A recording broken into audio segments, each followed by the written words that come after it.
War. War never changes. Well, unless you include sketchy military experiments like brainwashing, the creation of super soldiers, and oh, my favorite, cloning. Then war has changed at least a little, right? Greetings, class, and welcome to another episode of Honest Gaming History. Today's discussion will be on...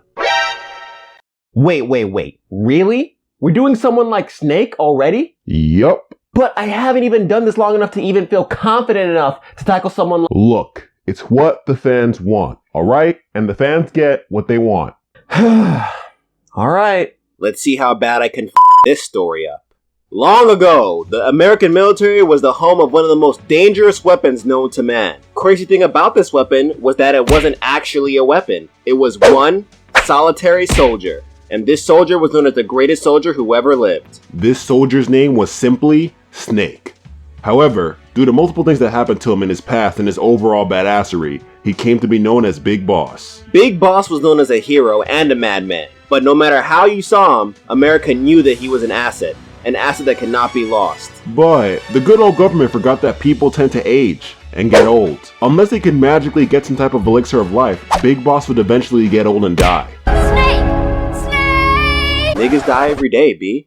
So, since Big Boss had no way of staying alive forever, the government decided to go for the next best thing. Just make another Big Boss. It's like when your favorite toy is getting old and starts to break, so you abuse your parents for a new one. Ma! This Spider-Man sucks, I want the black one! So under the project that was called Les Enfants Terribles, that was sponsored by a powerful figure known as Zero, the DNA of Big Boss was used to make not one, but multiple babies. However, the number of babies went down to 2 since they basically killed off 6 of the babies to empower the last 2. Jesus Christ! Did you read that right? Yup. 6 babies died to make the other 2 stronger. That's dark, fam. I know! Jesus, how does that even work? Did the 2 survivors just kinda eat the other 6 babies on some cell shit? Listen, man. I don't know how they did it, but this whole talk about baby death and babies eating other babies is pretty depressing and honestly just sickening. So can we just, please, move on with the video? Yeah, sorry. Jeez. Hideo Kojima, you're a genius and all, but what the f***? So the 2 survivors were born and given the names David and Eli. But our guy David is the only one we care about, because he is the twin who becomes the infamous Solid Snake. Solid Snake began his military career early when he joined the Green Berets as a teenager. But that shit isn't important. The first important military group that Snake joined was Foxhound, an organization created by Big Boss himself. As a member of Foxhound, Big Boss taught Snake the necessary skills to become the most badass soldier that has ever stepped foot on this planet. Like how to camp efficiently, and no-scope noobs that are talking shit on Xbox Live. Don't think you're big because you're behind a mic. I know you're 12. Oddly enough, Big Boss managed to do all of this without Snake finding out that he was being taught by his own father. So after Big Boss felt that Snake was ready to do things, he sent them on a solo mission to infiltrate an enemy military organization known as Outer Haven. Sounds like a perfect first mission for an amateur Foxhound agent. It's okay that you're still new to Foxhound. I'll just send you to infiltrate this established military organization that apparently has the ultimate weapon. Just believe in yourself and everything will be great. Listen, Big Boss, this isn't a fucking anime. You can't just send a soldier to infiltrate a military base by himself. That's how people die. The funny thing is, Big Boss tasked Solid Snake to rescue another Foxhound operative known as Gray Fox. Oh, and let me guess. Gray Fox was sent to Outer Haven by himself too, right? Yup. Damn, Big Boss. For a legendary soldier, you're really bad at learning from past mistakes. So Solid Snake went to go save Gray Fox, and the only clue he had to go off was a radio transmission that simply said, Metal Gear. After a bunch of searching, killing, and other cool incognito shit, they found Gray Fox, and Gray Fox explained that the Metal Gear was a nuke with f***ing legs. And Big Boss sent one operative to handle that shit? Big Boss, what the f***? So Snake finds this Metal Gear and destroys it, because the last thing we need on this earth are nuclear weapons that can walk. After defeating the Metal Gear, Snake finds out that Big Boss was actually the leader of Outer Haven. This means that Big Boss, as an American hero, approved the creation of walking nukes. Whose mans is this? Angered by his mentor's betrayal, Snake gives Big Boss the hands, then escapes Outer Haven. He then goes into early retirement and tries to live his life in peace. But when you are the clone of the ultimate soldier, you don't just get to enjoy a happy, carefree life. Foxhound, which is now being led by a Mr. Roy Campbell, ends up calling Snake back into the fray because there is an oil crisis, and the answer to this crisis is a doctor who has been kidnapped and taken to a place called Zanzibar Land. More importantly, there is another Metal Gear that is rumored to be on Zanzibar Land. Really? Who's mass producing this shit? I think they need to find this Metal Gear factory and blow that shit up first.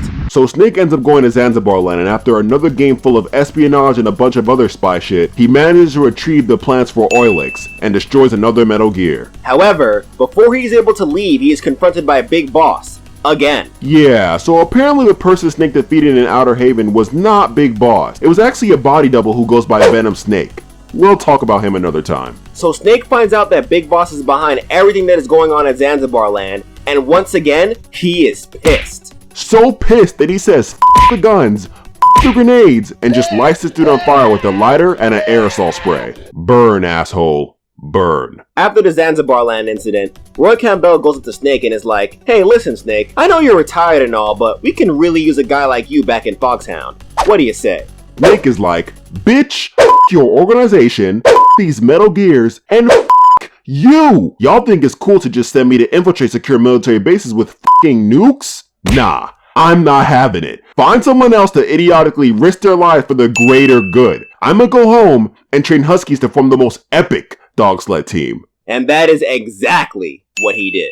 But don't forget what I said. When you're the clone of the greatest soldier in the universe, you don't get the luxury of living a happy life. In 2005, 6 years after the Zanzibar Land incident, a bunch of Foxhound operatives start a revolt and hijack the Shadow Moses military base. These operatives are being led by former Foxhound member Revolver Ocelot and Snake's twin brother, Liquid Snake. They call up the White House and they're like, "Yo, bitches, if you don't give us the corpse of Big Boss, we're gonna send all the nukes. Everybody gonna die." The White House responds by calling up Snake again because it looks like they have no other soldiers to rely on. Really, America? Is this your plan for everything? First, you rely on Big Boss to get your work done. Then, as he starts to age, you start relying on Solid Snake? When will you learn that relying on one soldier is just not smart? Solid Snake reluctantly accepts this task because he obviously doesn't want to get nuked and infiltrates the Shadow Moses base by himself. Again. In his adventure through Shadow Moses, he meets fun new enemies like Psycho Mantis, who tells you how much porn you tried to watch on your PlayStation. He also meets new allies like Meryl and Otacon, his future best friend for life. Snake manages to not only defeat the Metal Gear that was being held in Shadow Moses known as Metal Gear Rex, but also his evil twin brother, Liquid Snake. Liquid reveals to Snake that they are brothers, and Big Boss is their daddy. That's one way to find out you killed your dad. Damn. On top of the bombshell that Liquid drops, Snake also finds out that this whole mission was staged by the Pentagon, a really important part of the American government, in case you didn't know.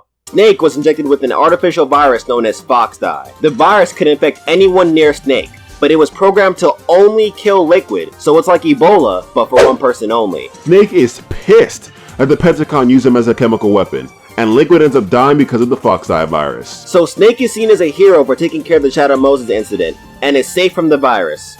For now. Now, before we continue, we should probably inform you guys about one of the most important organizations in this character's lore. Oh yeah. I'm kind of surprised we got this far without mentioning them because they're kind of the main antagonists of the whole Metal Gear Solid franchise. As you can tell, there are a bunch of corrupt American organizations in this story, but the most important one was the Patriots. The Patriots is a secret organization that was being led by Big Boss. Its goal? Influence and take over the world so they can unify it. Remember that. So after the Shadow Moses incident, Otacon and Snake decide to team up and form their own anti-Metal Gear team known as Philanthropy. Looks like Otacon and Snake are the only people that realize that walking nukes are not a good idea. In 2007, through some investigation of their own, Otacon and Snake find out about another Metal Gear known as Metal Gear Ray that is being developed by the Marines. Snake infiltrates a tanker that is holding the Metal Gear, but he's confronted by Russian mercenaries who plan on hijacking the tanker for their own reasons. Snake ends up defeating the Russians, and then out of nowhere, Revolver Ocelot shows up with Liquid's arm. Nigga, like, why are you out here stealing dead people's arms? Go get an actual prosthetic. Asshole. During their confrontation, the side of Snake suddenly causes Liquid's personality to erupt from the arm and take over Revolver Ocelot. How did this happen? I don't know. So Liquid / Revolver Ocelot steals Metal Gear Ray and sinks the tanker. Then, the Patriots frame Snake for the tanker sinking and ruin his reputation. Dicks! Lucky for Snake, he was presumed dead after this incident. Now you're probably wondering, don't ye? Why do the Patriots hate Snake so much? Isn't he a hero or something? Well, the Patriots want to use Metal Gears as one of their many means to not only influence, but take over the world.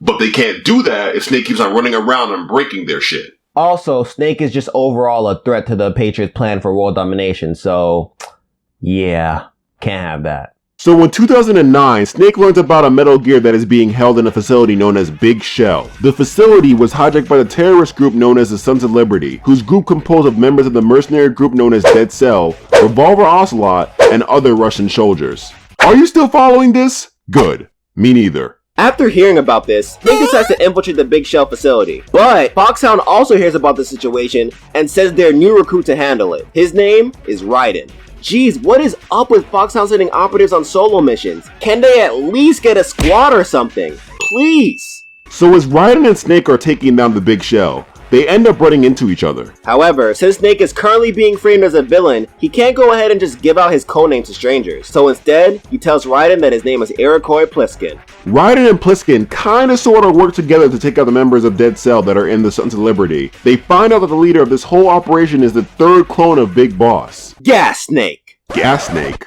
What are you talking about? Yeah, Solid Snake, Liquid Snake, Gas Snake, the three forms of matter. What? No, his name is Solidus Snake. Solidus Snake? That's stupid. So after another long game of espionage, corruption, and betrayal, Raiden ends up defeating Solidus Snake in an epic rooftop sword fight. Snake admits to Raiden that he is indeed Solid Snake, and his true objective in this mission was to find out the identities of the remaining members of the Patriots, and finally get rid of this evil organization. Raiden and Snake decide to make it their mission to stop the Patriots. After the Big Shell incident, Snake begins to age rapidly due to unknown reasons. Now known as Old Snake due to him looking like a decrepit old man that looks like he's gonna keel over at any second, he is called back into action in 2014 to finally put an end to Liquid Ocelot and his reign of terror. Who was Liquid Ocelot, you may ask? Well, remember how Revolver Ocelot took Liquid's arm? And because of this, Liquid somehow managed to occasionally take over Revolver Ocelot's mind? Well, that occasionally turned into a permanent.